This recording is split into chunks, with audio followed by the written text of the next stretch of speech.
Welcome to Cosmic Comics, Games and Collectibles, your zen of geekism. We carry comics old and new, magazines, toys, games like Pokemon, Magic, D&D. Want Godzilla, Ultraman, Star Trek, Ninja Turtles, Funko Pops? You'll find it all here. Shop our Cosmic Sound Room and pick up a record or two. Enjoy our Comic Coffee Lounge with a cup of Sasquatch coffee while geeking out over a super cool movie on our big screen.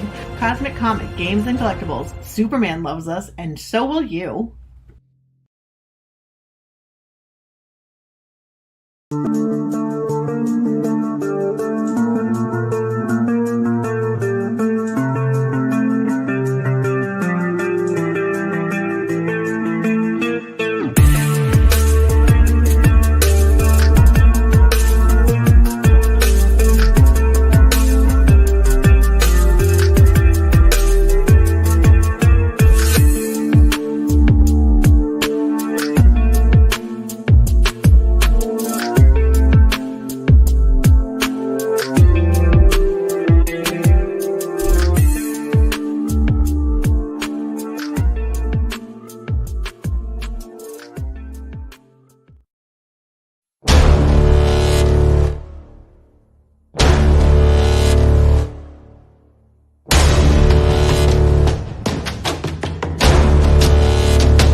Hi everyone, Jason Hunt here, inviting you to join us every Saturday morning for news. The week's headlines in science fiction, fantasy, horror, comic books, video games, plus Comic-Con updates and the weather, and the occasional interview along the way. We call it Good Morning Multiverse. We hope you join us every Saturday morning at 11 a.m. Eastern, 10 Central, right here on Sci-Fi For Me TV.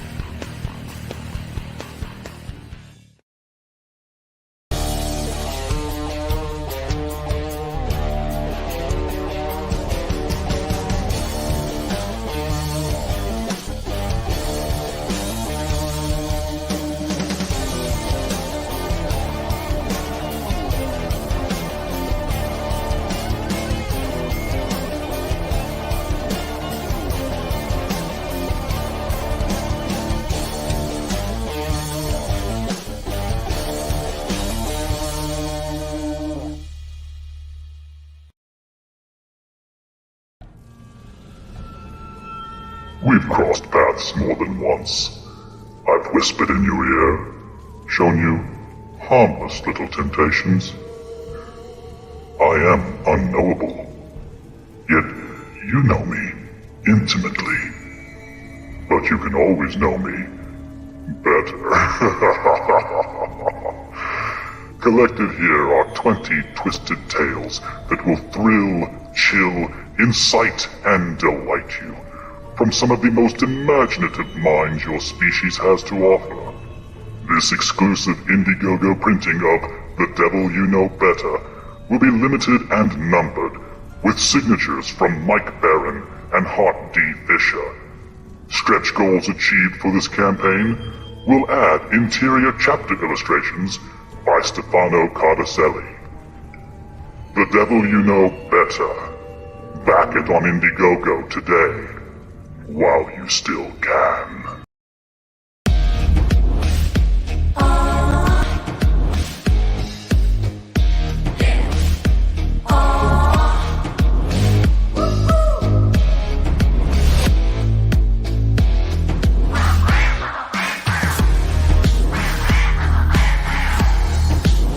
Your favorite podcast, it's Critical Blast.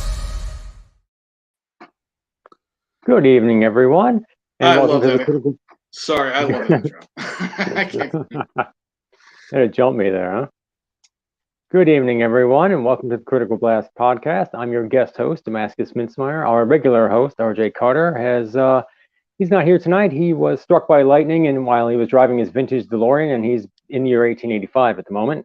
Don't worry, It's okay. He sent me a letter via Western Union. Everything's cool. He should be back tomorrow night. But in the meantime, we've got Michael Gallagher here with us today. He's a debut novelist. He's got a new book called Body and Blood that is going to be released on August 1st. So hello, Michael, and welcome to the show. And I like to start all my interviews with a question that is, who are you, what do you do, and why do you do it? Well, right now I'm lucky enough to be a stay-at-home dad who works from home doing graphic design stuff, freelance graphic design work, logos, advertising, that kind of thing. It's all local stuff, nobody famous or anything. But before that, I had quit my job at my local newspaper where I was an editor to take care of my young son. And when I was doing my newspaper work, I made good use of my graphic arts degree, writing copy, doing layouts for magazines that we put out, newsprint magazines. I was basically in charge of everything that the newspaper published that was not the daily edition. So we had a couple of magazines that were focused on things like outdoor sporting. We had one that was like for seniors. There was a women's magazine, stuff I really knew a lot about, you know. And while I was doing that, I was kind of a jack of all trades. I didn't realize it at the time, but a lot of that work prepped me for the book project eventually, because that entailed having to kind of manage copy, write my own copy when I had to, because frequently my freelancers would have to abandon a project or interview at the last minute. And then I'd have to take all that content and I'd have to arrange it on the page. So I did all the page layout. I handled all the post-press stuff. So literally from everything about these publications that we did, from conception for the content to watching the plates roll off the plate makers to go onto the presses themselves, were handled by me. And that gave me a really good handle on the kind of software that you need to like lay out a book. Right. So eventually, basically, you know, right now, the writing was something that came as sort of a hobby. The book specifically, however,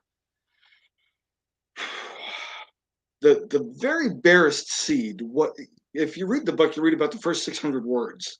That scene of this elderly priest waking up in the dark because he's being pulled by some unknown presence, warning him, telling him to get up out of bed. And then that kind of scene was just something that had kind of popped into my head like 10 years ago.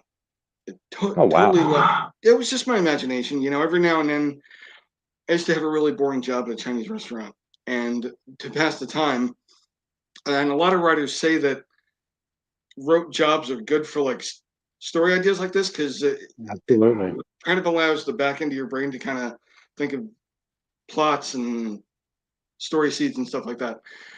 I had this idea for that scene, just kind of had in my head. And like any good story, you know, the ones you should write are the ones that never kind of leave you alone. Like you never tend to forget these ones; they nag at you in the back of your head.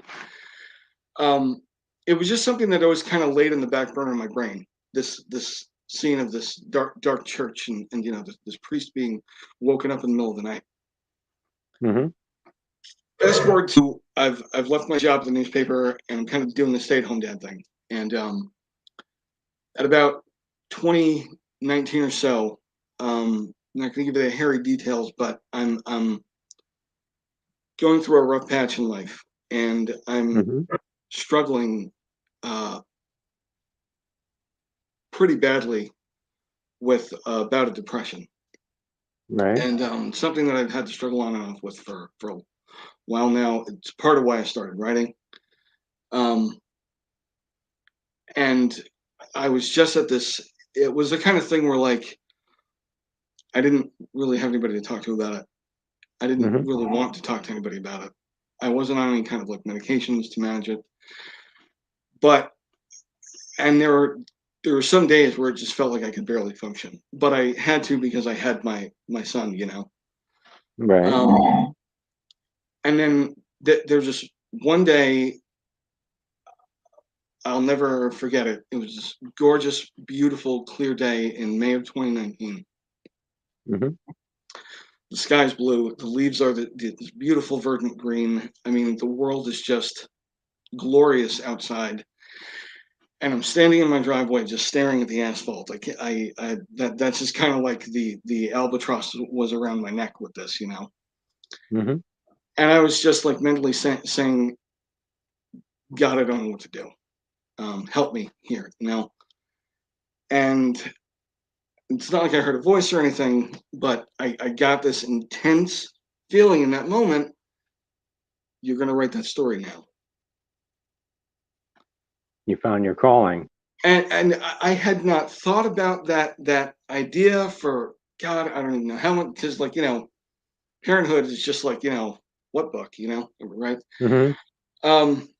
So that afternoon, that evening when I had a little bit of free time in the evening, I opened my laptop, this laptop I'm on actually, and I banged out that scene. It was the first like 600 words. Wow. And then I just kept asking myself, okay, so I got to the part where I kind of imagined in my head for all these years. And I said, okay, now what happens next? And what happens next? And what happens next? Until I'd written about 2,000 words.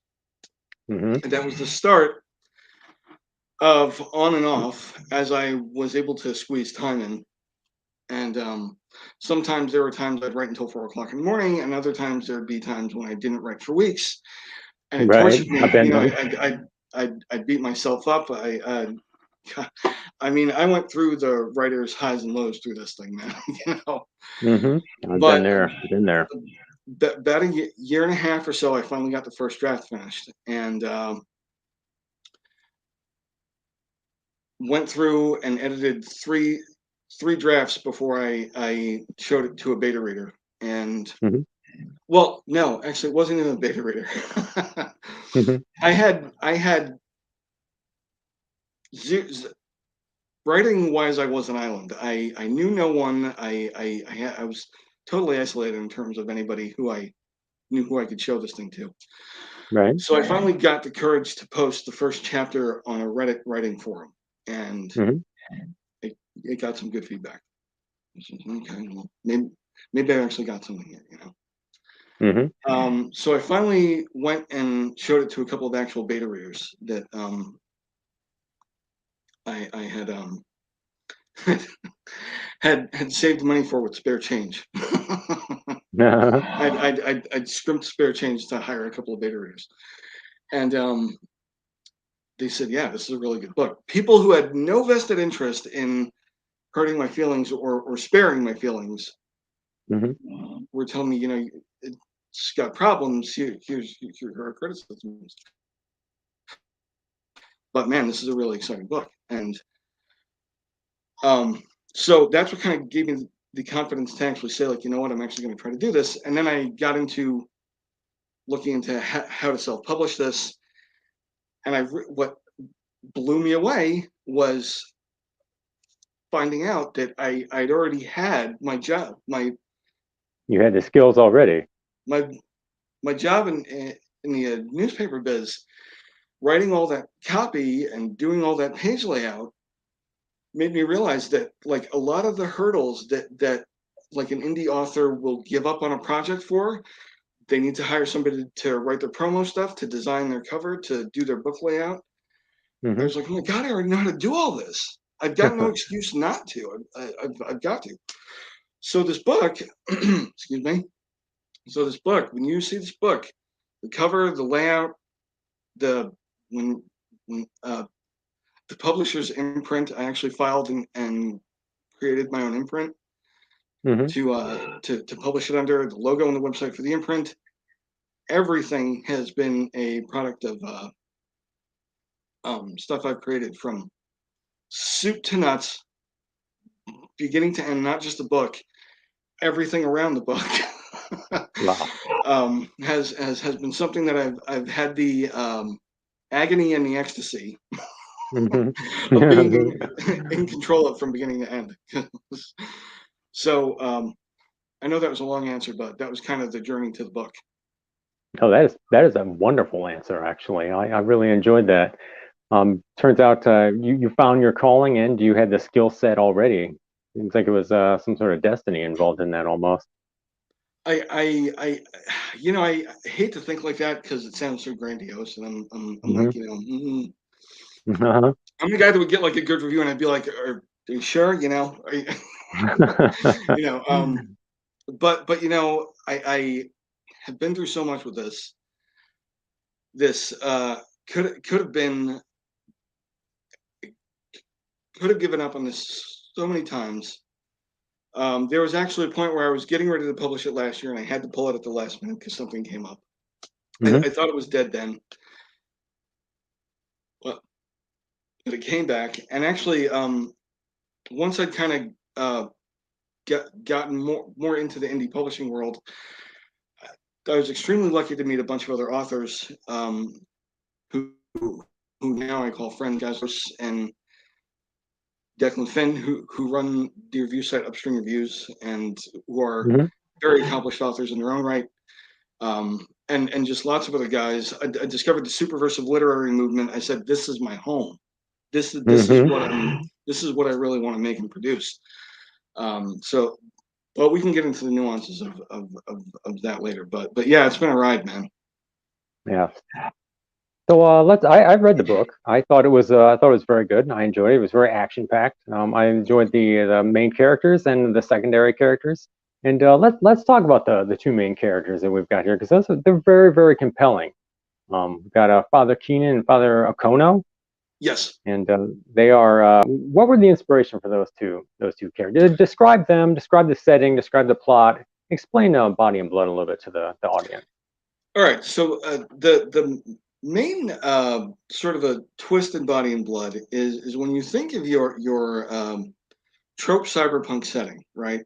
Mm-hmm. 20 minutes into the future, it's basically always dark and rainy, and Yeah. it's high tech and low morals, right? Correct. There's really mankind is kind of very much dealing with widespread corruption in a lot of areas.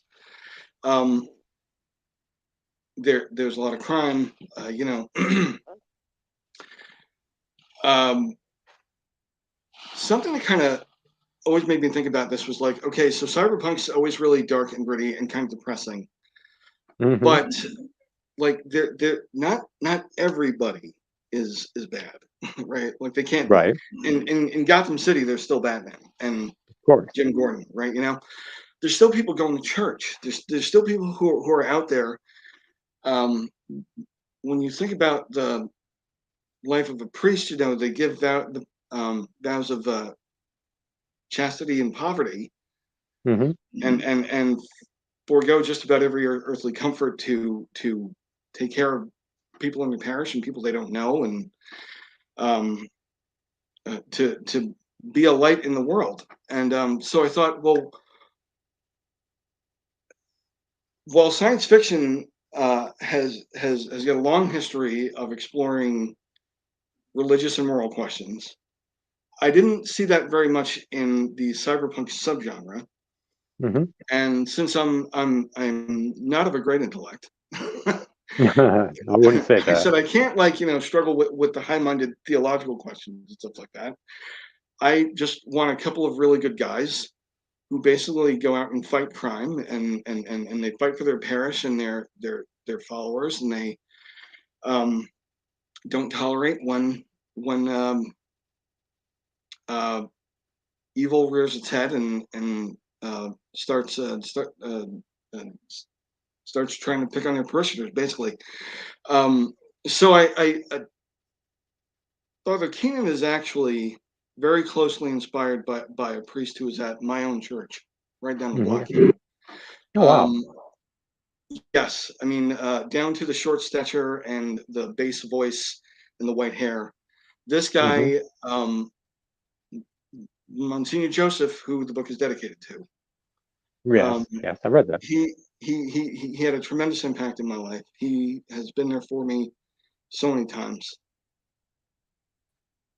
He's the kind of guy that, like, anytime I needed to talk to him, anytime I needed a confession, even if it wasn't time to go to confession, you'd call him, he'd say, "Come by." You know, he was that kind of guy. You know.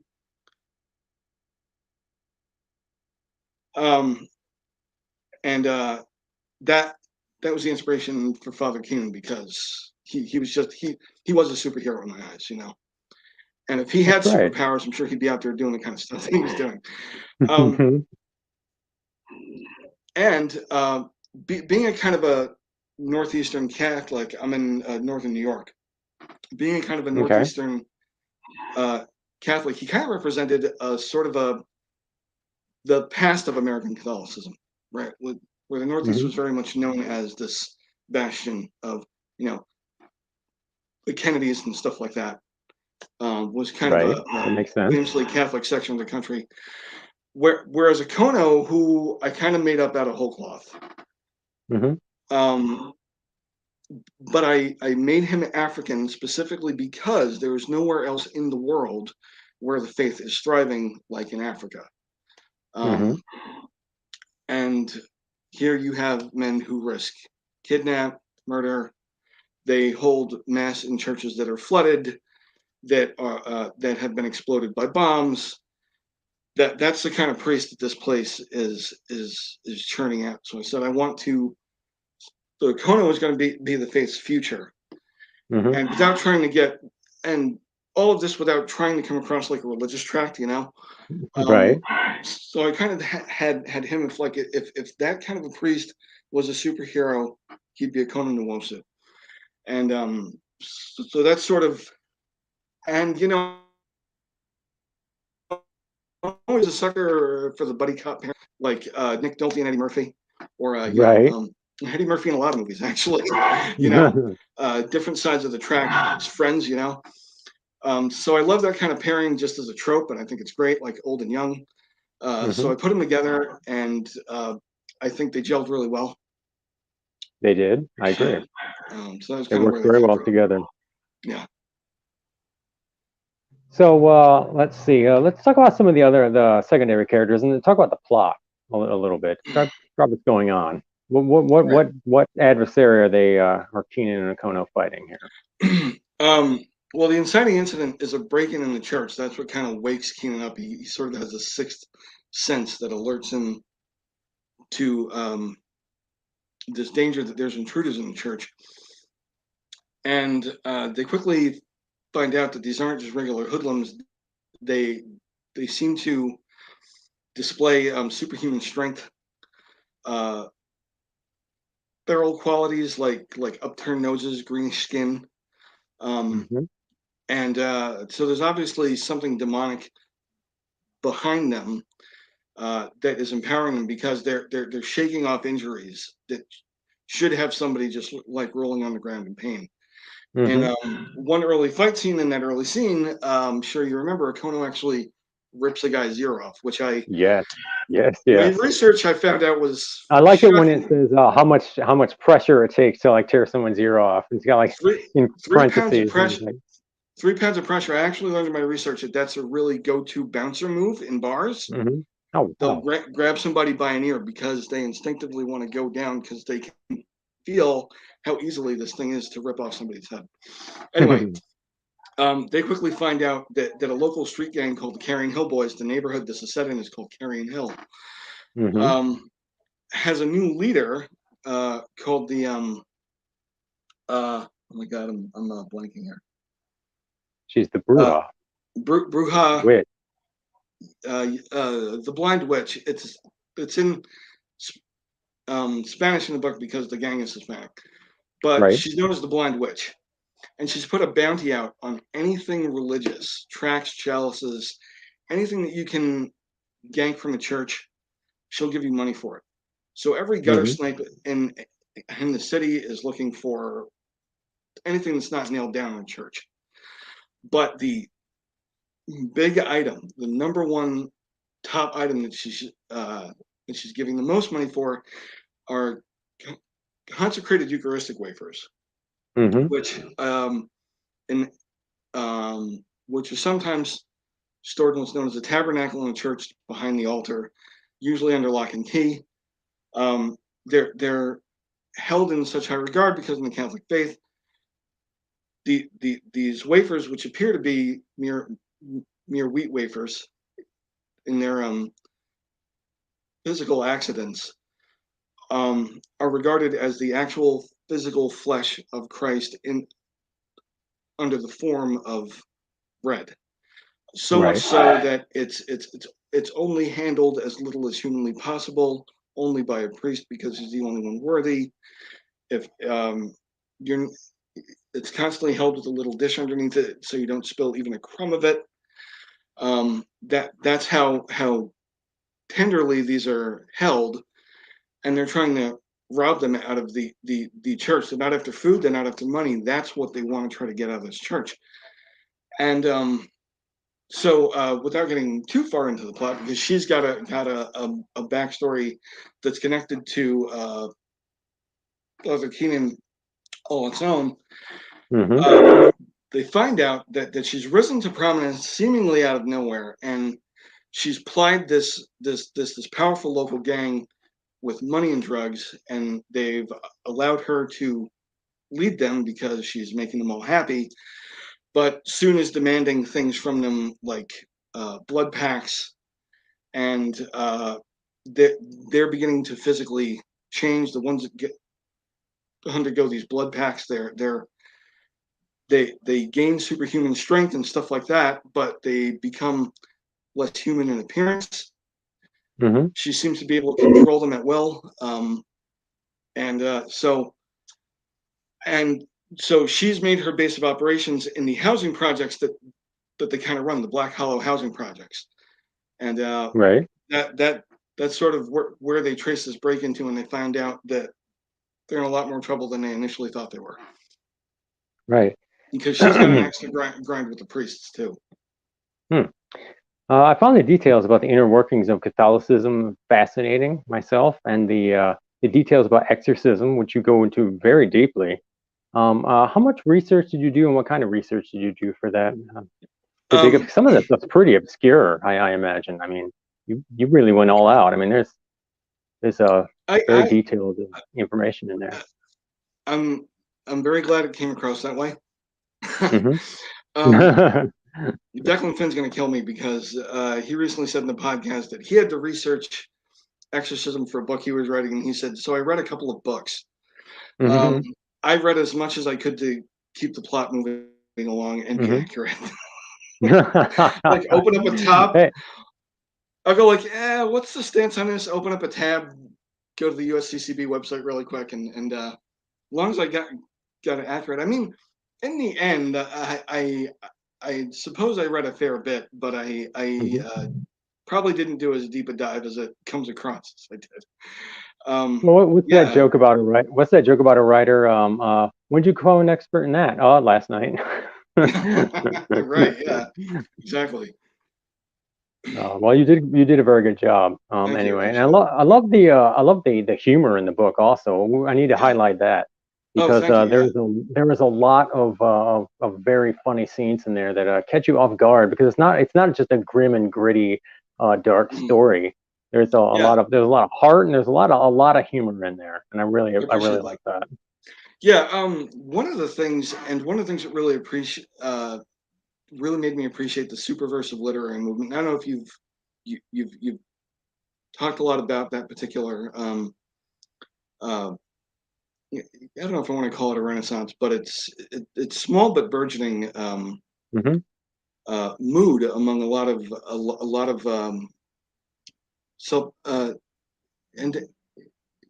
independent authors that can't stand a lot of the mainstream offerings of really anything, movies, books. I can understand that. this whole thing really came to a head, I think, for mainstream entertainment with Game of Thrones. A lot of people reference George R. R. Martin's work in that when they're saying why they choose to go this other route. There's, you know, George R. R. Martin's work, the whole Game of Thrones thing. It's almost bereft of hope. Like even people that seem to be going on a heroic arc, like Jaime Lannister, they inevitably wind up succumbing to their baser instincts or betraying someone. The world is just dark, negative place. It's dark. It's negative. It's forsaken of all hope, and as much as everybody praises it for gritty and real and all that jazz, it's not real. It's not true. It's only one half of the coin, really. I Right. mean, the other half of the coin, there's good and light. I mean, there's good and dark in the world. That's precisely right. The world has beauty. It has truth. It has heroism in it, and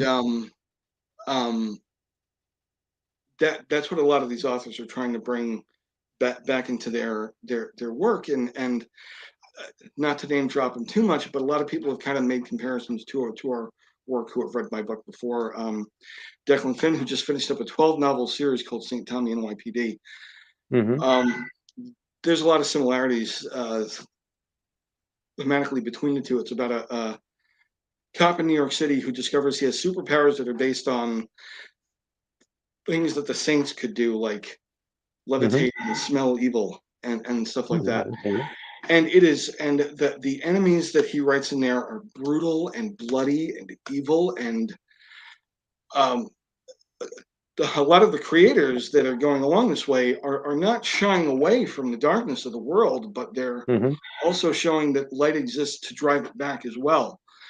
And so, yeah, and since I'm a smartass anyway, there's going to be a lot of there's definitely going to be humor in it. This was not going to have some like oppressive tone and I don't know how much you would agree with me with this as a horror aficionado yourself. I'm not nearly as big on horror as I'm sure you are, but like, I get this feeling like modern horror, especially cinema, is just oppressively dark all the time. Yes, I would agree. Right? I'm more of an indie guy. I'm an indie guy myself. I prefer more independent stuff and underground stuff, and mainstream stuff has been very, very. It's bland and it's rehashed and it's uninspired and negative. Yeah. Right. Yeah. Contrast the ending of The Exorcist, which the book was so horrific in parts that the movie, as shocking as it was for its time, and still to this day had to be toned down. Right. Killed people on set. You know, I mean, right. For all of the horror, and I mean truly revulsive horror in that movie. How does it end, right? They're pulling away from the house, and the car pulls over, and Reagan hops out. She sees a priest by the side of the road. She hops out, and she runs around, and she throws her arms around him. Right? She knows that she can't thank the two men that gave their lives to save her, but she can at least show this one who's kind of a stand-in, who's an avatar, right? She gets in the car, drives off, credits, unabashedly happy ending. No twist. They did not have to write a sequel to that book, and it shows because of the sequels. Although The Exorcist 3 was excellent in its own right. That was based on Legion. That was based on Legion, though. That was like its own independent thing that they kind of shoehorned into Exorcist. Right. It was almost like one of those things where we have the script we like, but we're going to slap The Exorcist on it, right? Still, it was a great movie. But like The Exorcist 1 told the story, had for the 95% horribleness that was that movie, had that one bright ray of light at the end that saved the whole thing. Right. And you don't even find that, I feel like, anymore in most horror fare. So yeah, when I wrote this, I was like, yeah, there's going to be body horror, and people are going to get shot with lasers that are so powerful that their limbs explode, I have a scene where a guy launches was basically a mini black hole and just sucks everybody into it.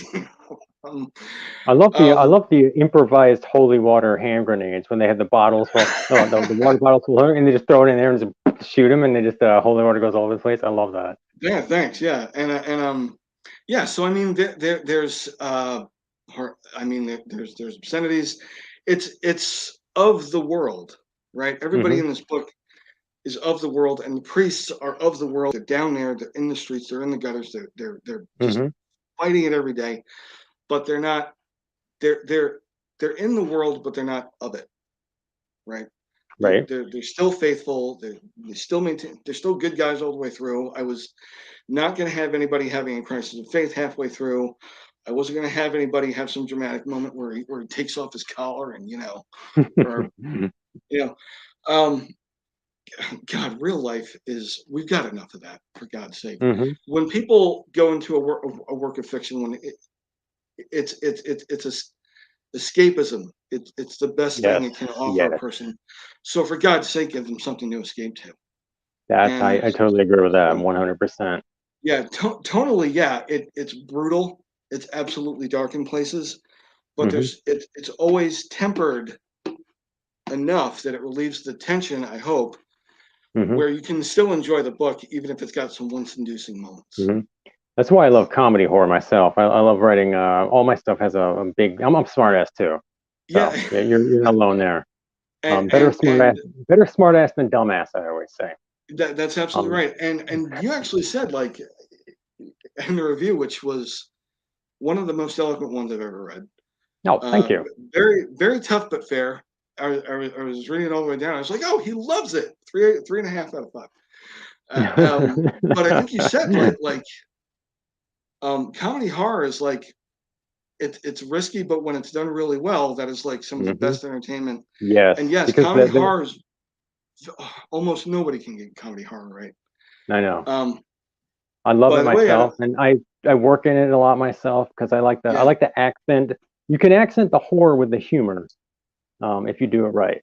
Yeah, and not a lot of people can. But yeah. So tonally, I think it's something that, like, if you just enjoy cyberpunk, you can still enjoy this book. If you enjoy theological horror, you can still enjoy the book. If you want that and want to know that you're walking into something that's not going to make you feel like you need a shower afterwards, definitely you can enjoy the book. I only hope and is that I managed to do it without making it feel like I'm beating you over the head with the Bible. That was like you succeeded. Nightmare. I actually had one point where I deleted 2,000 words because I had literally had the guy was giving a sermon, and I apparently was on some kind of jag about something, so I was writing out this fire and brimstone sermon in one scene, and then the next day I went back to it and I was like, I'm literally sermonizing. Take this all out. This has got to go. Yeah, and that's another thing. We don't see the people of faith as heroes anymore. And not just Catholic. That's kind of like the popular choice. The Catholic faith is a very visual faith, so it lends itself to things like cinema.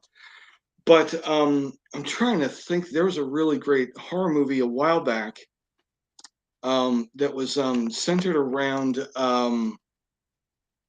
And I can't think of the name right now, but it was centered around a cop who came across a Dybbuk box. You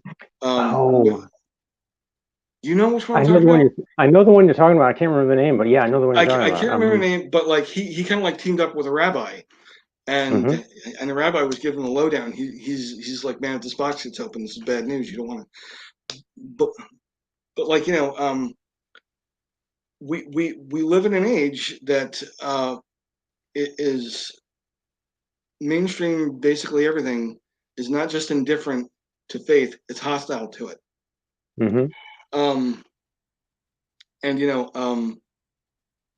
I hate that. Different faiths have so much to offer people for life lessons, storytelling, atmosphere, all kinds of things. We should be inviting this stuff into our lives, not trying to exclude it because we're afraid it's going to offend somebody. One of the possession. Thank you, whoever that was. There we go. One of the things I kind of just like slipped in early was like after the break-in, the first thing that Keenan does is he gets on the phone and he calls the Pentecostal pastor. He calls the local rabbi. Yes, He yes, calls I him on. He's like, like "Hey that man, have you part. guys had problems? We're having problems over here." And they joke about getting together for scripture study, and their wives are going to bake different kind of cakes Yeah, and all the stuff like different that. baked goods. I like that. That was funny. Yeah, and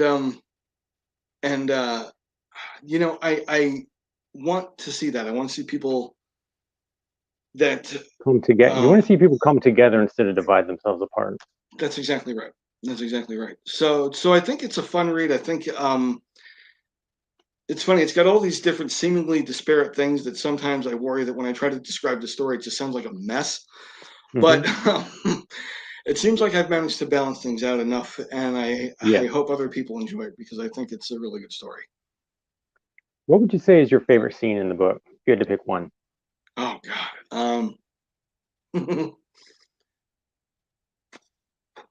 Okay. Favorite scene in the book. The witch's second in command is this hardcore, hard-ass guy named Oho. Yeah, he's one of my favorites.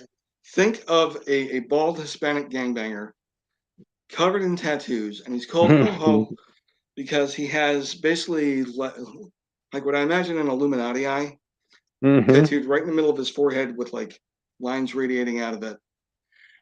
And he wears a murder ball jersey. Murder ball. I don't know if you remember. It's Paralympic basketball. Nickname for it is murder ball. That's a big sport in my world. Right. He wears a murder ball jersey over a suit jacket, and he has two pistols. And he's under the thrall of the blind witch, Bruja Ciega. That's her name in Spanish. And which has given him like an otherworldly sight where he can pretty much aim places and not even look. And so that's his third eye. It gives him like a supernatural sight and accuracy. And there's this scene early on. He runs into the priests when they come into Black Hollow, and they try to parlay with the witch, and and it doesn't go well. And she sicks a bunch of her men on him, and so he's trying to shoot the priests. What he doesn't realize is they've got this sort of a supernatural shield over them. So he's shooting down these hallways what he thinks should be shooting sitting ducks, and he can't hit anything. He's not used to missing ever at all. But when he tries to shoot these two priests that are in his base, he can't seem to hit anything, and it drives him insane. He's just absolutely raging. Why can't he kill these priests? So there's a scene where they happen to the priest, Father Conan and Father Keenan, happen into a diner that he likes to frequent, and at this diner is a waitress that usually waits on Oho, named Daphne, and she is a portly, motherly woman who is the only person in the book that he treats with respect. He is unfailingly polite to her. He is sweet. He over tips her when his meal is over. And there's a scene where the priests are in this diner.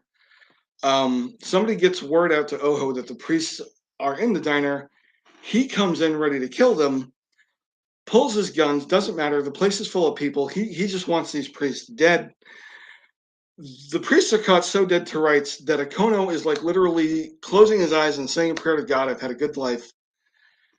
And just at that moment, Daphne walks through the doors of the kitchen, tying on her apron for her shift.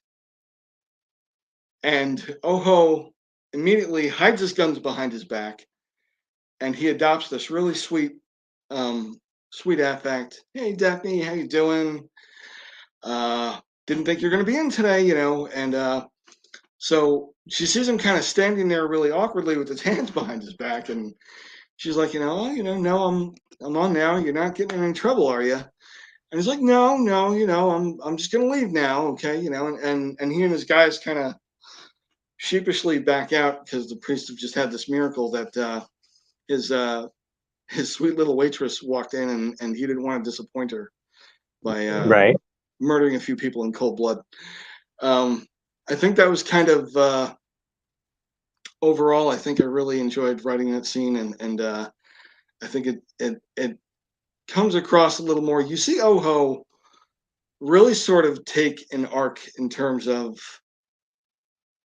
how he starts the book and how he ends the book. He's in two very different places. He was one of my favorite characters to write, and that scene just sort of really encapsulates his love for this sweet little waitress in the book.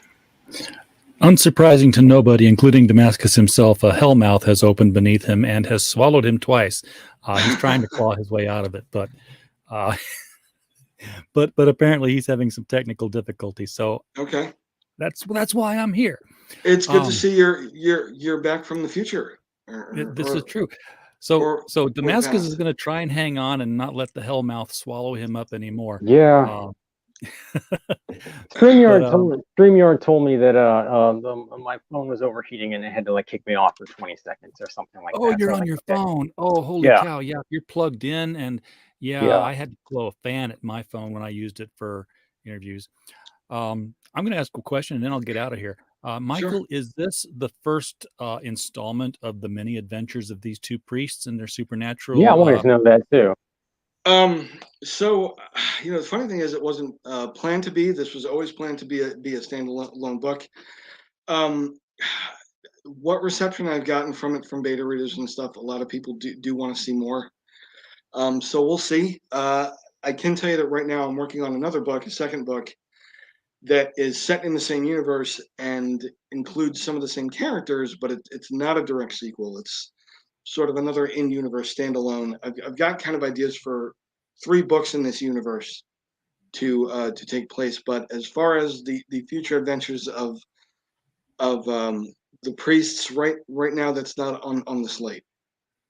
I'm very much a proponent of letting a story end. If there's demand for it, sure, I'll maybe I'll consider it, but right now it's not in the cards. Yeah. I will say one of the things that I always found interesting about religious horror is the fact that they're almost always up against, this ushers in the end of times. Therefore, we have to defeat it. And it informed my first book in the Destroyer series because of this thought. I'm like, why is it that you believe that you've been commissioned to stop the end of times? There's a whole book in there that says this is what the end of times is. Not one thing in there says this is how you go about preventing it. It's like, this is what you guys have been working toward. This is why you guys have been prepared all this time. So that maybe this ready, is just how it happens. You might be getting in the way of things. Exactly. It kicked me off again. I see that. Set it on ice. Put it in a bowl. Put your phone in a bowl. I've got a fan. I turned a fan on. Stand in the freezer. Fan didn't work. I'm sorry, Damascus, man. It was really nice. Put a bowl of ice in the fan and just like blow it at it. Yeah, these phones get hot when you stream with them. Yeah. And yeah, and it will kick you right off. Yeah. But is did you consider that at any time with your supernatural horrors? It's like hey, maybe we should. Are we supposed to interfere? Is this supposed to happen, or have we been told by God, this is not something that's in the plan? Well, the funny thing is that there is that element to it where the bad guys are trying to celebrate this these 2 feast days that overlap once in a lifetime to various demons, but that was really sort of a secondary aspect of the driving mission. They want to do that, but what everybody else with the good guys who by the end of the book, it's not just a priest; it's also swelled to a local kingpin for the Russian mafia, has had his child kidnapped by the street gang, and he wants to get his kid back. And the tying bind is that a bunch of people who are in their parish wind up getting kidnapped for bodies for this dark festival that they want to try to celebrate. And so everyone kind of converges for the final battle at this abandoned hotel is what happens. You've got an outlaw biker gang is riding in. You've got a bunch of Russian mob and associates riding in to save this one guy's kid. You've got the priests themselves, who have brought more priests with them. The end of the world thing. As I was writing this, I was like, I don't want to write that. It's so tropey, and it's like the go-to thing. And the problem with having we have to close this thing before the world ends is the thing is going to get closed, because having the book end with the world end, well, there goes your possibility of a series for one.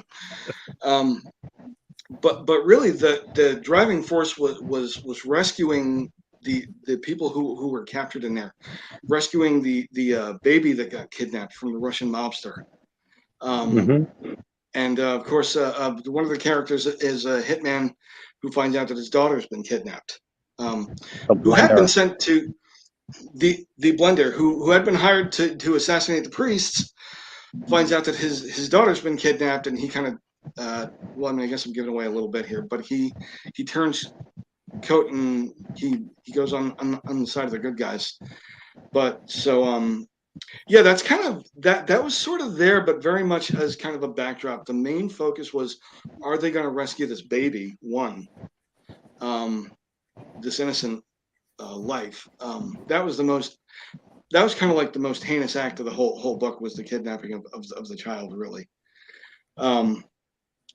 And so that was kind of there, but not really.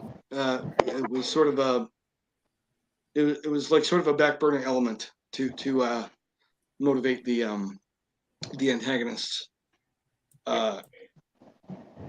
Kidnapping sprees, really, was what that served to do more than anything. So what books and films had an impact on you growing up that influenced this? Oh man, I'd be lying if I didn't say the Boondock Saints. I could tell. I detected that in there. Boondock Saints, but you also had some older films like Boys Town. That sort of archetype of the heroic priest that was so well played by Bing Crosby. And yeah, it's a little bit hokey and it's a little bit schmaltzy, but it's unabashedly good, right? And then there was, of course, coming of age in the late '90s, there was a mini renaissance in cinematic cyberpunk.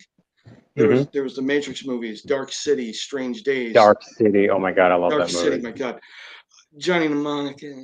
That one's okay. To a lesser extent. I wish they could have done more justice because the book is excellent. What was that one with Russell Crowe? What was that one with Russell Crowe? There was Virtuosity Virtuosity. You had The Fifth Element. Was campy, but it was great.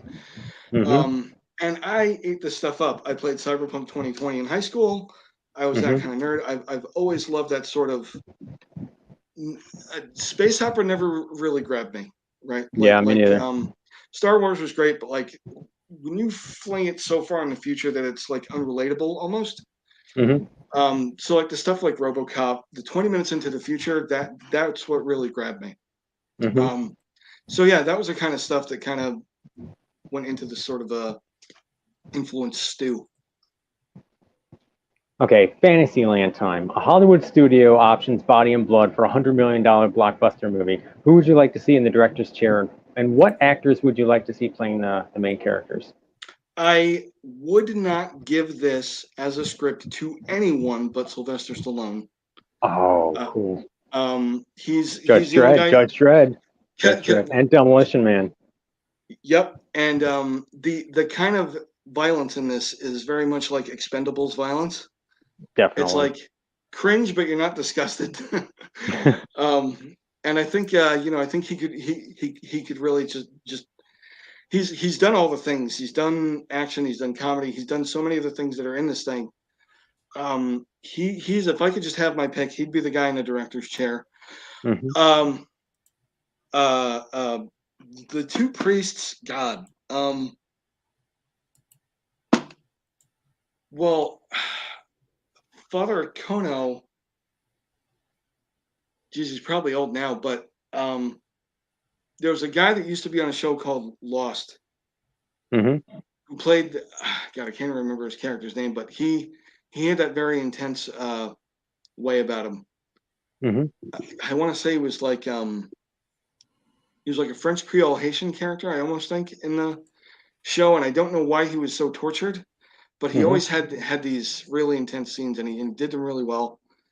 And he was pretty big. He was pretty muscular. I'd probably pick him. And Father Keenan, God,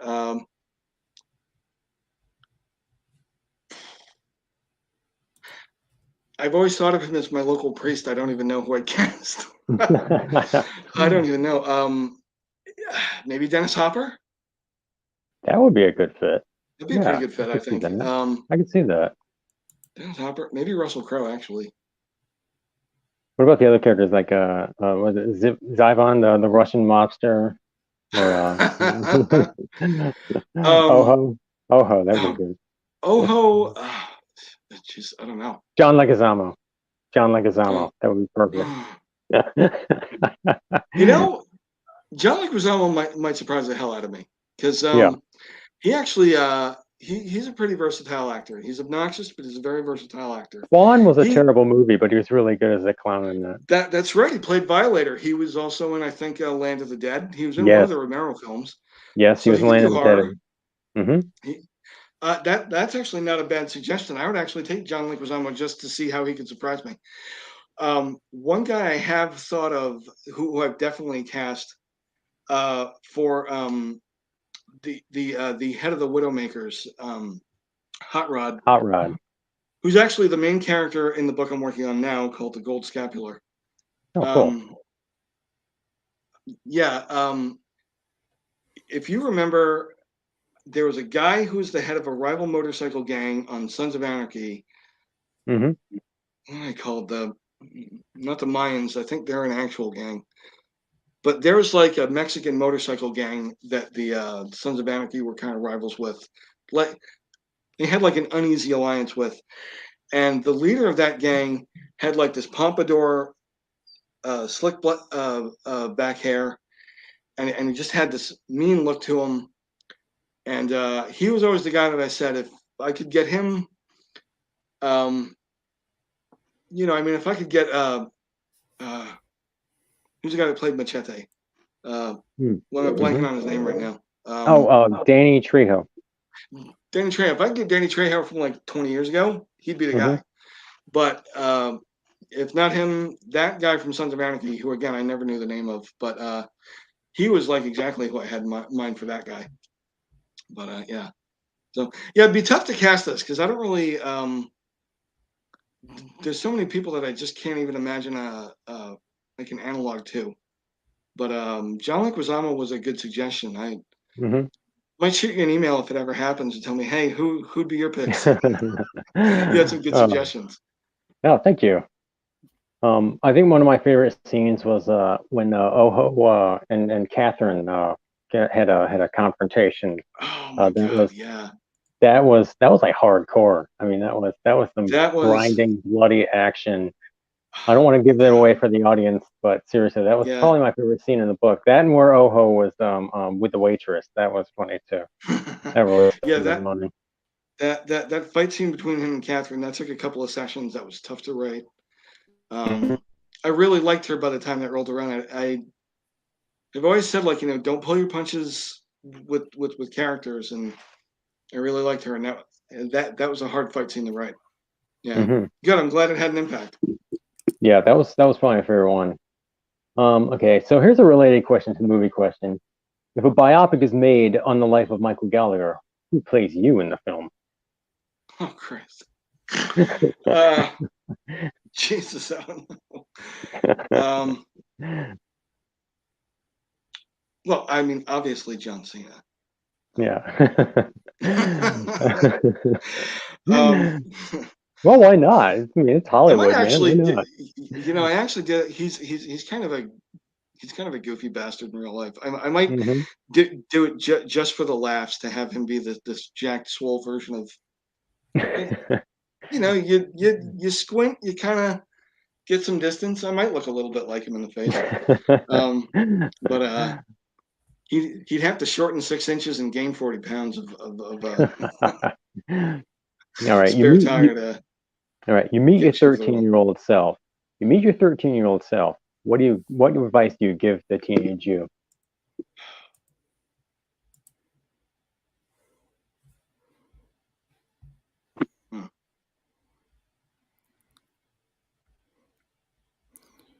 My answer has always been not her. Don't don't. It's never going to be perfect. Mm-hmm. Don't wait for it to be. Just start with whatever That's it is you good. want to do, because That's that good. was probably one of the biggest, hardest lessons that smacked me in the head when I was 40. Mm-hmm. Was because I'd never thought to start writing creatively, and Mm-hmm. I did had always thought, like, boy, I have all these story ideas in my head. It'd be nice to wouldn't it be something if I published like a novel one day? And Mm-hmm. I should have just started writing. I should have just start early, start imperfect wherever you are. And uh, when I started doing this, I knew I was at absolute ground zero with anything having to do with the publishing industry. Mm-hmm.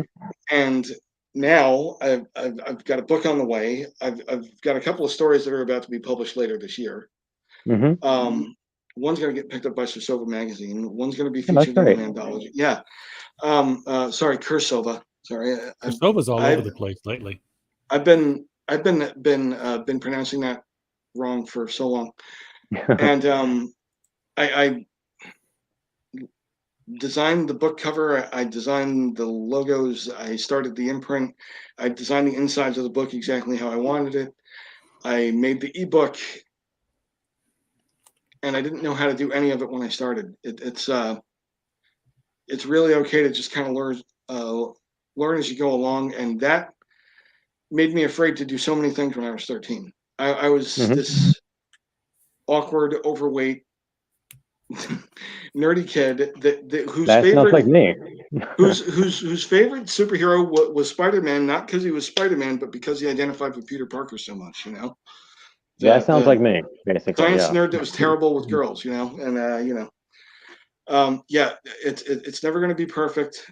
Just start where you are, and don't be afraid. That's actually really good advice. Mm. Okay, lightning round. These are like the really fast questions, and just shout out like first things that come to your mind. Okay, all time favorite movie. Gran Torino. All time favorite science fiction movie. Probably Strange Days. Oh, that's a good choice. Mm. Okay, favorite guilty pleasure movie. You know, the one that's not that great, but that you really love anyway. Oh God. A Clue. That's a actually good great, one. but I mean, it's. I watch that movie all the time. That's actually a really good movie. That's an amazing movie. Yeah. All right, favorite TV show of all time. Probably Deadwood. Oh, good one. Yeah. Okay, top 5 favorite musical performers. Iron Maiden. Black Sabbath. All right. Judas Priest. My God. Yes, I love Judas Priest. It can't all be metal. Yeah, sure, why not? Run DMC, and God, top five. Oh God, this is so hard. Top five.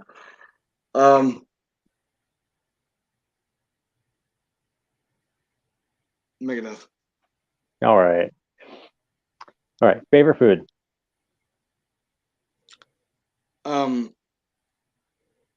Fried chicken, even though I don't get to eat a whole lot of it now. Favorite junk food? Oh, well, moon pies. All right. Mm-hmm. Yeah. What was the name of your first pet? Mo. He was a beagle. Oh, cool. Found him on our doorstep. All right. Yeah. You find that genie's lamp you've always been looking for. What 3 things do you wish for?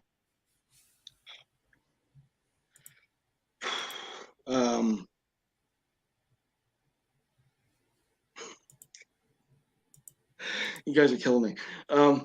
Okay. A large enough publishing company that I can basically publish whatever I want.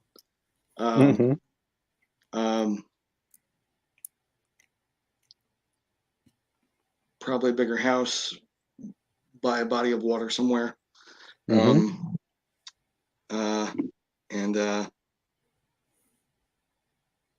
no debt. All right. Sounds good. Okay, you're trapped in an episode of the last TV.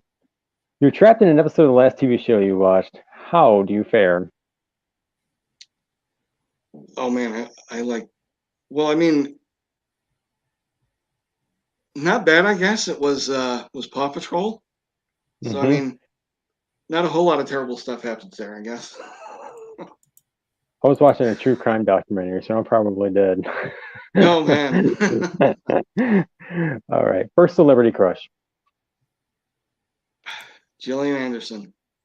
Oh, mine was Sarah Michelle Gellar. I'm old Cheryl Ladd. Cheryl Ladd, man. Ladd. Yeah. Nothing wrong with her. Yeah, man. What? She's classic.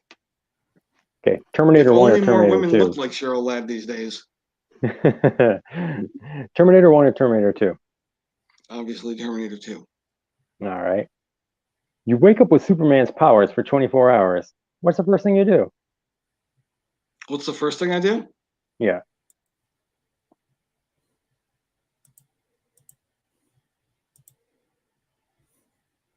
I would abuse them so badly.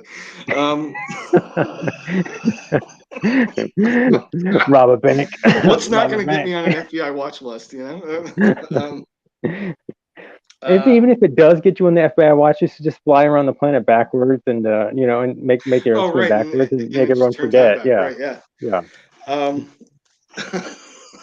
We just run around and give everyone. What was in Superman? Was it Superman 2 or Superman 3 where he gives like the magic kiss that like makes them forget stuff? He gives Lois like that kiss where she forgets. Just fly around. I want to say that's 2 because 3 had a bunch of rockets being fired by Gene Hackman. Yeah. And Richard Pryor. Yeah, Richard Pryor. That's right. Oh God, I have no idea what I'd do with Superman's powers. I've never thought of this before.